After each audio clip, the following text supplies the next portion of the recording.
My name is Lauren Parker. I am 28. And a few nights ago, my own mother put her hands on my desk and literally shoved it away from the wall so my brother could move his camera in. She did not yell. She did not ask.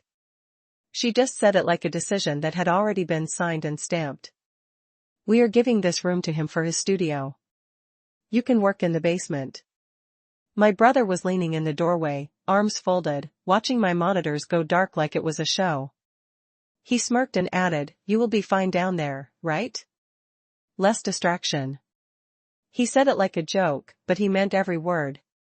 That room was my office, the space I had built piece by piece so I could work remote as a designer and actually pay the bills that kept this house running. I just stared at him, then at her, and all I managed to say was, "Okay." No yelling, no scene. I packed my laptop, my hard drive, and a few things I could carry in one trip. I walked past them straight down the stairs like I was going to the basement just like they wanted. They had no idea that when I said, "Okay," what I really meant was, "I am done." That night, I moved out silently. I changed more than just where my desk was. And the very next morning, the calls started. Then the texts, "We cannot afford this without you. Please pick up." They called me nonstop, like suddenly I was the only person in the world who knew how to keep their lives from falling apart. If you have ever wondered what happens when the person your family takes for granted finally walks away, stay with me because the way they begged me to come back might make you rethink how much you let people use you. Growing up, I always knew my family was a little lopsided. But I did not realize how bad it was until money got involved. I was the kid who stayed up late finishing projects, who color-coded notes, who actually cared about grades. Ethan, my younger brother, was the one everyone said was sensitive and creative, which apparently meant the rules just bent around him. When I got into a good design program on a scholarship, my mom, Lynn, gave me a quick hug in the kitchen and said, "That is great, honey. You always were responsible." When Ethan passed an online class he barely did the assignments for, she ordered a custom cake from the bakery down the street and posted about it on Facebook like he had cured a disease. I learned early not to expect confetti when I did something right. After college, when rent in Manhattan was basically $3,000 a month for a closet with a sink, moving back home to our place in Brooklyn felt like the only financially sane choice. I told myself it would be temporary, just until I built up some savings from my UX job and freelance work. What actually happened was I slid into this role as the household's unofficial bank, tech support, and problem solver. And nobody even noticed the shift but me. It started small. Mom's paycheck was short 1 month and the electric bill was higher than usual, so I covered it.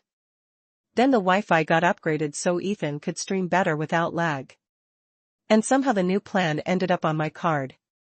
Then the Netflix, the Spotify, the shared phone plan, the extra groceries for all the takeout nights we justified as family time. I told myself, it is fine. I make more. This is what you do when you love people. But every time my card auto-renewed some subscription, none of them would survive a week without. I felt that tiny twist in my chest. When Ethan decided he was going to be a content creator, Mom said it like she was announcing a career path. Not a whim. He needs a little push. She said he has potential. He just needs support. Support meant I paid $600 for a TikTok creator course he never finished. Support meant I ordered him ring lights and phone tripods from Amazon for the channel. Support meant I woke up at 2 in the morning to fix the internet when it cut out during his late-night gaming streams because he was testing setups. Meanwhile, my own work, the work that actually brought money in, happened quietly in the background. I turned that little room on the top floor into a real office because nobody else cared about it. I spent my own savings on a proper desk, an ergonomic chair, a second monitor, a drawing tablet, and warming so I didn't look half dead on client calls. I pinned wireframes to the walls, scribbled notes on sticky pads, and built an actual career in that space. That office was the difference between me barely scraping by, and me landing bigger contracts, raises, better clients. But whenever Mom talked about it, she said, "Len is lucky she can work from home." Lucky. As if it all just fell into my lap, and I didn't drag myself to get there. At the same time, she talked about Ethan like he was one viral video away from changing all our lives. She never once asked how many hours I spent iterating on an interface or fixing bugs someone else ignored. She only noticed when a bill was due and somehow miraculously it got paid.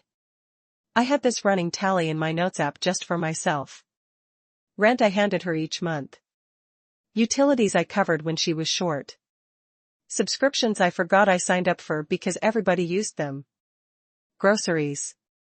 Takeout. Ubers for her when she didn't feel like taking the subway. Ubers for Ethan when he had some half-baked job interview he never went to. Every time I updated that list, the number at the bottom got uglier. My mom kept calling it family helping family. I started calling it me quietly bleeding money so they could pretend everything was fine. The worst part was that they truly believed they were the ones struggling the most. Ethan would sigh about how hard it was to make it as a creator. While sitting in the room, I paid to heat and scrolling through sneakers he wanted. Mom would complain about prices going up, and I would bite my tongue instead of pointing out that my name was on half the accounts that kept her life comfortable. I knew logically that I had allowed this to build. I said yes too many times. I stepped in before they ever had to feel the consequences of their own choices. I smoothed every sharp edge. And because I kept doing it, they assumed I always would. That was the dynamic. That was the script. Lauren will handle it. Lauren will pay it. Lauren will fix it. I just never expected they would shove me out of the very room that made all of that possible. The night my mom pushed me out of my own office, something in me finally stopped making excuses for them and started asking the one question I had avoided for years. What would actually happen if I didn't handle it this time? That question would not leave me alone. It followed me into the shower, into my dreams, into the quiet moments between meetings when my camera was off and my smile dropped. What would happen if I didn't fix it this time? That night, after my mom told me to take the basement, I lay on my bed staring at the ceiling, my laptop open, but my Figma files untouched. Instead, I opened Zillow. I typed in Queen's Studio max price and hit search like I was just window shopping. I told myself I was only curious. The rent numbers still made my stomach clench. But for the first time, they did not feel completely impossible. I had savings. Not a fortune, but enough. I scrolled past dark, depressing boxes and sketchy listings until one caught my eye. A small studio in a quiet part of Queens with a big window facing the street and just enough wall space for a desk and shelves. The pictures showed sunlight on hardwood floors and a tiny kitchen with white cabinets. It was nothing fancy, but as I swiped through the photos, I could already see where my monitor would go, where I would tape up my wireframes, where I would put a plant and pretend I was the kind of person who remembered to water it. I checked the price 3 times, $2,200 a month. High, but not unthinkable. When I added up what I made and what I would stop bleeding out on everyone else, I stared at the total in my notes app, the one tracking what I had poured into this house, and realized that in 1 year, I had already paid the equivalent of several months of that studio, but had nothing to show for it that actually belonged to me. The next morning, I told Mom I had an early meeting at a client office in Queens. Technically, it was not a lie. Someone there was about to decide my future. I took the train, clutching a folder with my payabs and ID, my heart pounding like I was going to an interview when the landlord, an older woman with kind eyes and a no-nonsense voice, opened the door. The place was even smaller than it looked online, but it was clean. It was quiet. And most importantly, it was mine if I wanted it. We sat at the tiny counter that passed for a dining table while she went over the lease. "You work from home?" she asked. I nodded. "UX designer?" "I just need good internet and a place to put a desk." She nodded like that made sense. "We do not tolerate parties," she said. "No loud music, no drama." I almost laughed. That is exactly what I am trying to get away from. When she slid the lease over, my hand shook for a second. My brain threw every fear at me at once. What if your work dries up? What if this is irresponsible? What if your family hates you? Then another thought cut through all of that. They already treat you like you owe them your whole life, and they still did not hesitate to push you out. I signed. I transferred the first month and the deposit.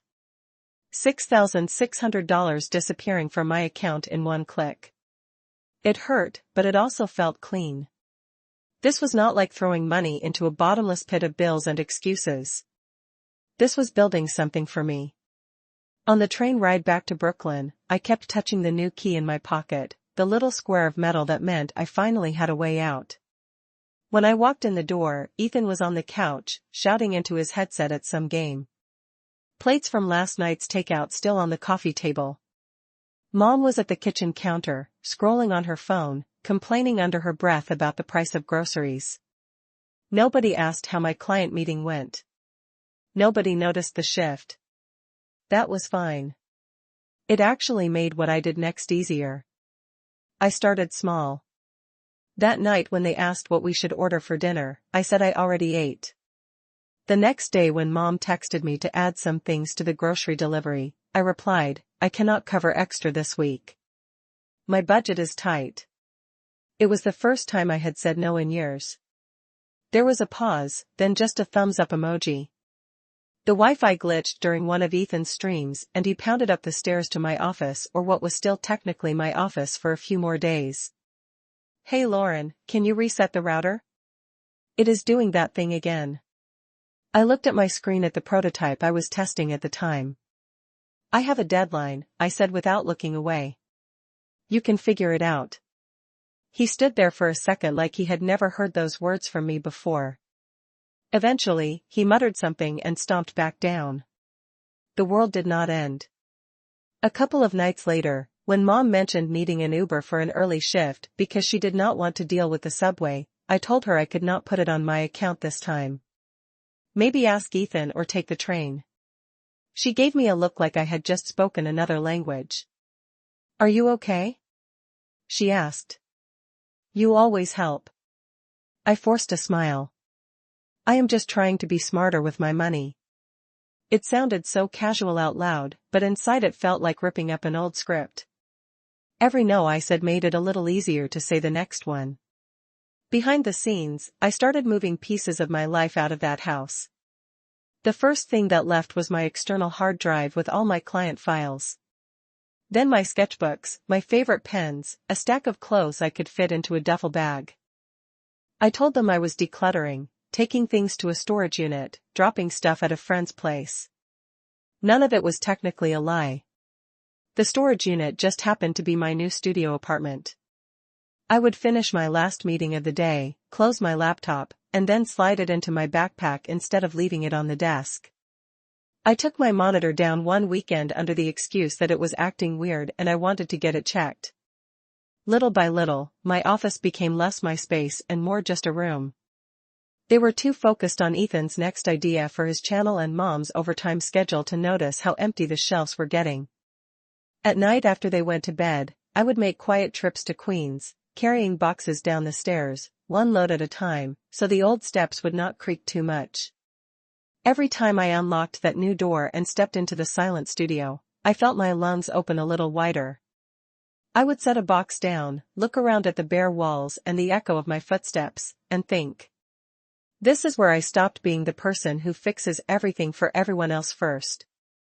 I had not told them I was leaving yet. I wanted my exit ready before I said the words.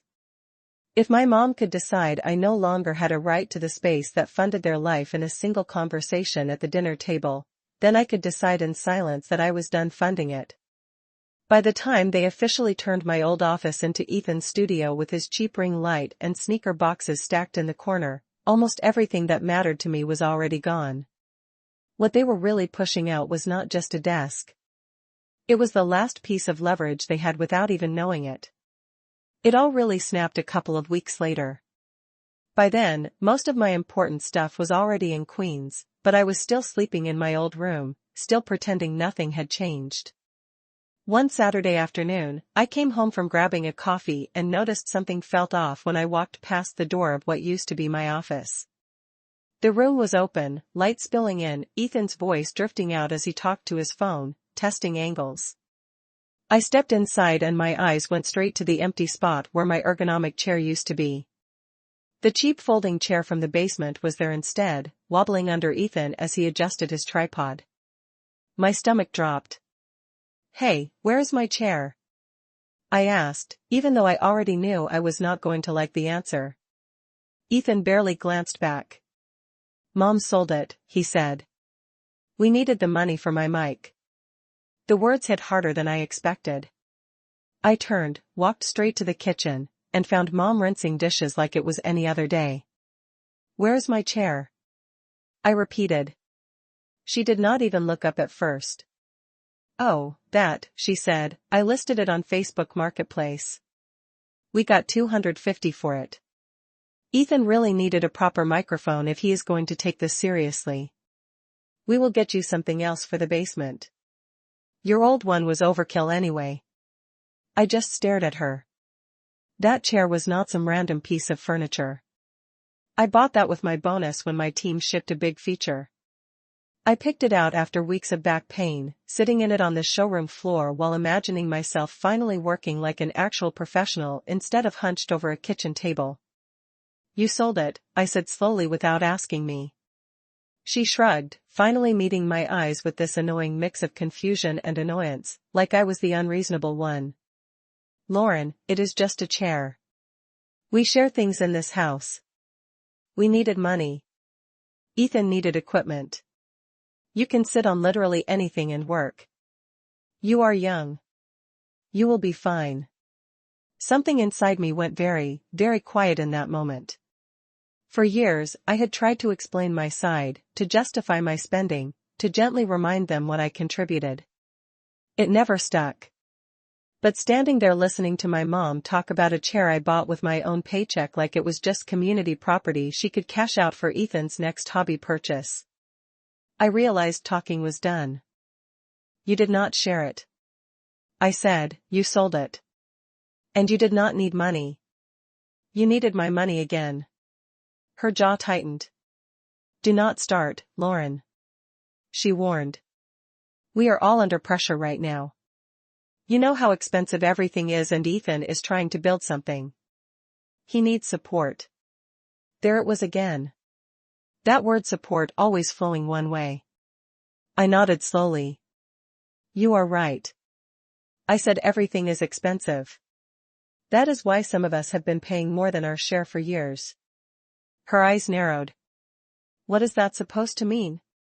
I walked over to the counter, grabbed my phone, and opened the Notes app one had been updating for months. I scrolled, turned the screen toward her. "This is what I mean. Rent," I handed my mom each month with the exact dollar amount. Electricity and gas I covered when she came up short. We phone plan. Netflix, Hulu, Spotify, all the little subscriptions everyone used without thinking. Groceries and delivery orders, Ethan's $600 creator course, the ring lights, the tripods, the must-have accessories, Ubers, and lifts for mom when she did not feel safe taking the subway at night. For Ethan when he had job interviews or networking events he never followed through on. Next to each category, I wrote the total for the year, then drew a line at the bottom and added them up. 18,600 and change. I stared at that number for a long second. That was almost an entire year of rent at my new place. I grabbed a magnet and slapped the paper onto the front of the fridge where nobody could miss it.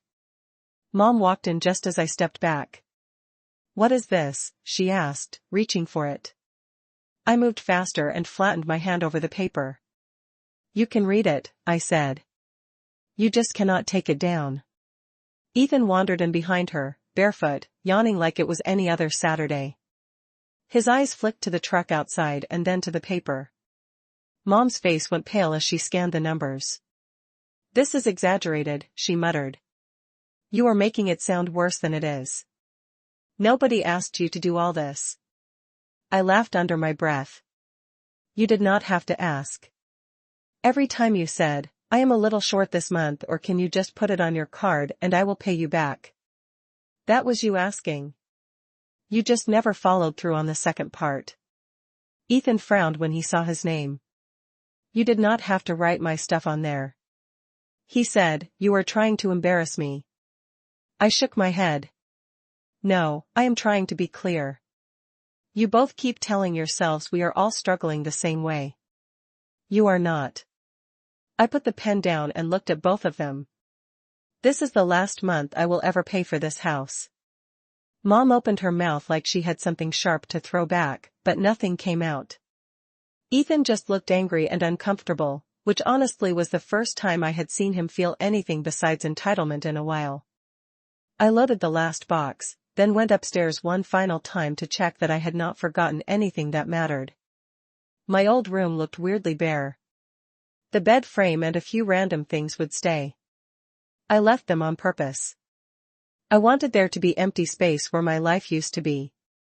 When I carried my pillow down the stairs, Mom was standing by the door, clutching the edge like she needed it to stay upright. Lauren, please, she said quietly. Just think about this. We need you here. We cannot afford for you to just walk away. I paused, one hand on the doorknob. You should have thought about what you could and could not afford before you pushed me out of the room that paid for all of this.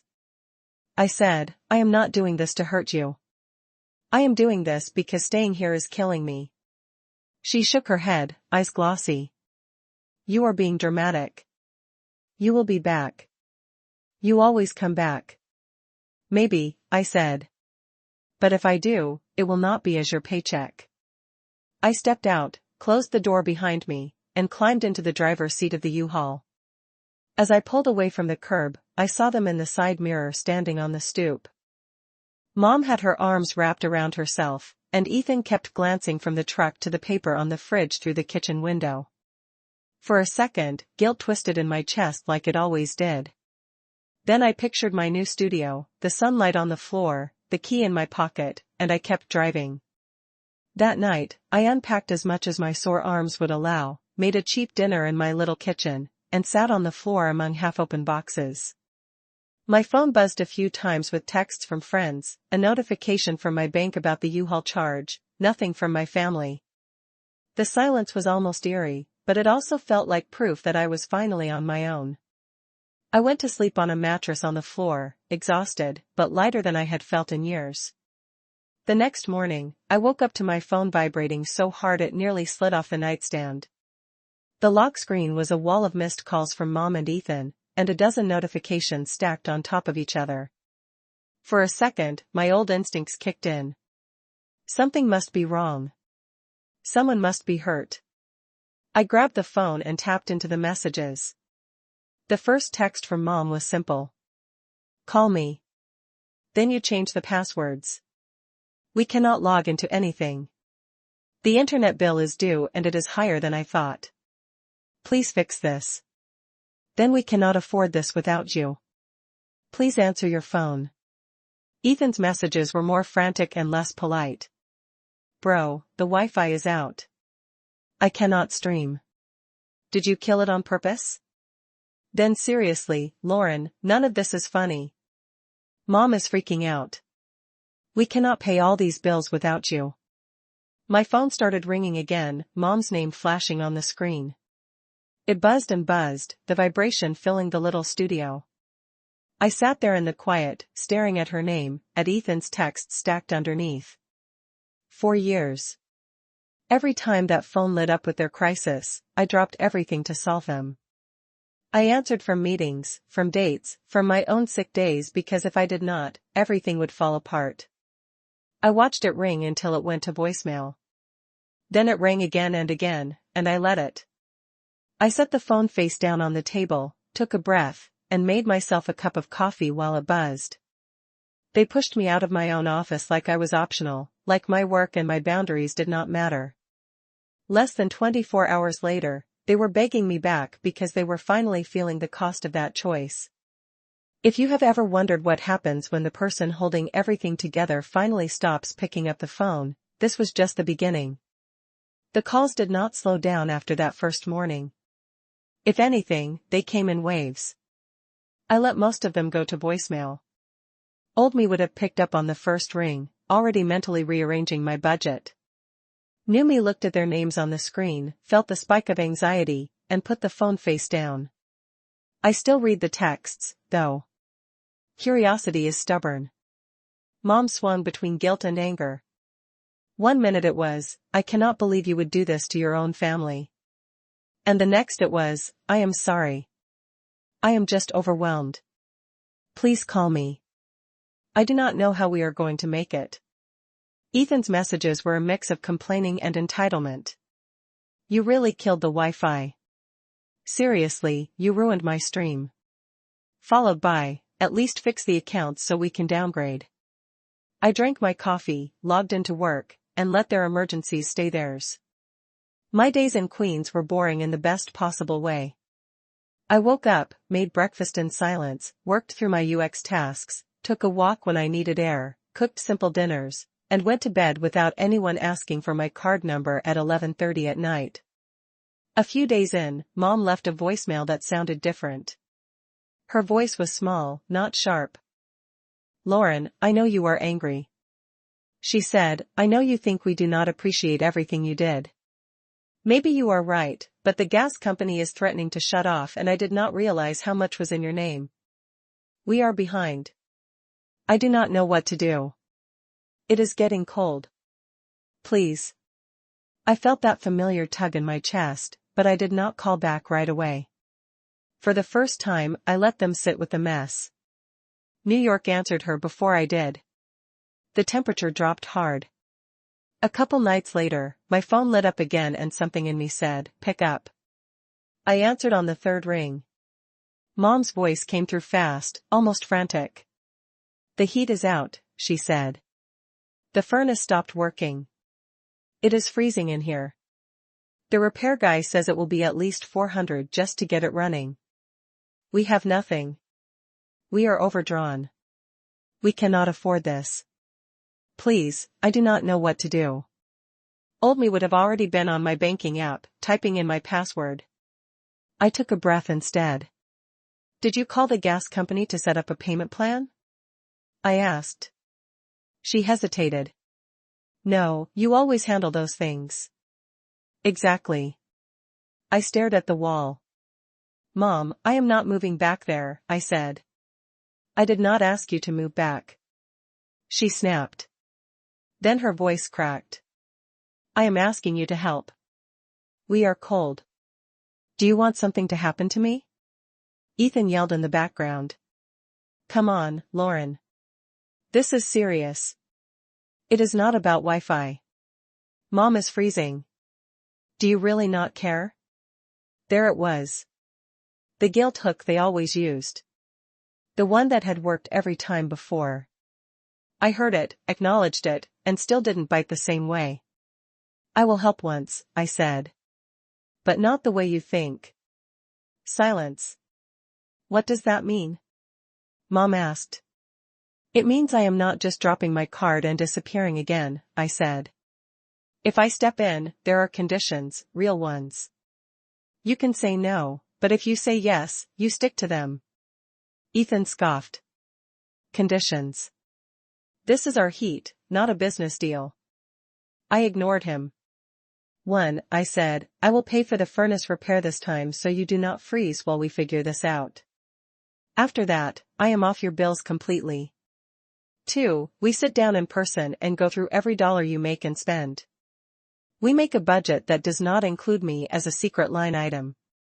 3, Ethan gets a real job, actual paychecks. At least $300 a month from that goes toward the house. And 4, you both stop treating me like 247 tech support and bailout. If you want advice, ask. But I am not your automatic solution anymore. Mom was quiet for a long moment. So you are basically asking us to live without you. She finally said, no, I said I am asking you to live like I am your daughter, not your bank. You can say no, but if you do, you will figure out the heat without me. More muffled arguing on their end. When she came back, she sounded tired. Fine, she said. Just please get the heat fixed. I called the repair company myself, paid the deposit with my card, and set the appointment. It still stunned to watch the money leave my account, But at least this time it was part of an actual boundary, not another invisible sacrifice. The next evening, I went back to the house for the first time since I left. The air was warmer, but the vibe was frostier than the November wind. Mom sat at the kitchen table with a pile of unopened bills. Ethan hovered by the counter, arms crossed, like he was ready to bolt. I opened my laptop and pulled up a blank spreadsheet. "Okay," I said. "Income first." Mom bristled like I had just asked for her social security number, but she started talking. Hours, pay rate, average tips. I typed it all in. Then we listed out the actual bills. Mortgage, utilities, phone, internet, minimum payments, subscriptions. Anytime we hit something that used to be in my name, I flagged it. Formerly me, not anymore. When it was Ethan's turn, he shrugged. "I do not really have anything," he said. "I am just trying to grow my channel." "That is not an income," I said. "That is a hobby right now. This is what you are spending. This is what is coming in. The math does not care about your channel. If out is bigger than in, something changes. Either you earn more or things go." Mom looked between the columns and I could see it landing in a way it never had when I was just covering everything. "I can pick up another shift," she murmured. "Maybe work weekends." She turned to Ethan. "You can at least get a part-time job. You are on your phone all day anyway. Go sell something." He opened his mouth to argue, then closed it. I think the memory of shivering in his own house did more than any lecture I could have given. I emailed them the spreadsheet and shut my laptop. "The heat is taken care of," I said. "This is on you now." Mom's eyes were shiny. "So, you really are done," she said. "You just walk away." I shook my head. "I am not walking away from you," I said. "I am walking away from being your safety net. I will still come for dinner. I will answer the phone when I can, but I am not going back to the way things were." On my way out, I glanced at the fridge. The paper with my list of what I had paid for was still there, edges curled, but nobody had taken it down. They had to look at it every time they grabbed milk. That felt like its own kind of progress. When I stepped outside and pulled the door closed behind me, the house behind me finally felt like what it was. Their home, their responsibility, their problem to solve. For the first time, I walked away knowing that if everything fell apart in there, it would not automatically be my job to rebuild it. 6 months later, my life and that house looked nothing like they did the night my mom pushed me out of my office. In Queens, my studio finally felt like home. I bought a cheap rug, strung up a couple of prints I designed myself, and set my desk right by the window so I could watch the street while I worked. My days were still full of deadlines and revisions. But my stress shifted from, will my family implode if I don't fix this, to, how can I make this interface cleaner, which is the kind of stress I actually get paid for. I picked up a couple of bigger clients, started saying no to the ones that treated me like a vending machine. And instead of using every bonus to plug some new hole at home, I bought myself things that had no purpose except that they made my life nicer. A better mattress, a yoga class membership, noise-canceling headphones that were just for me. I still saw my family, but now it happened on my terms. The first time I went back for dinner after the heat situation, the house felt strange, like it was learning to stand on new legs. The thermostat was set lower than Mom used to like it. There were fewer takeout containers, and the TV was off when I walked in. Mom had dark circles under her eyes, but there was something steadier in the way she moved. Halfway through eating, she slid an envelope across the table to me without looking up. When I opened it, there was a folded check inside for $100. "It is not much," she said quickly. "But it is the first payment for what we owe you." My throat got tight. I did not need the money back. Not really. What I needed was exactly what that envelope represented. Acknowledgement. A few weeks later, there was another envelope, then another. Not every month, not on a schedule, but often enough that I believed she meant it. Ethan did not become a model adult overnight, but he did get a job. The mall idea lasted about 3 weeks before he realized selling shoes to picky customers was not the dream. He ended up at a warehouse across town loading and organizing inventory. At first, he hated it. Then the first time he showed up to dinner in a work shirt with his name on it and said kind of quietly, "I got bumped up to shift lead," I saw a flicker of pride I had never seen when he was yelling into a webcam about sneakers.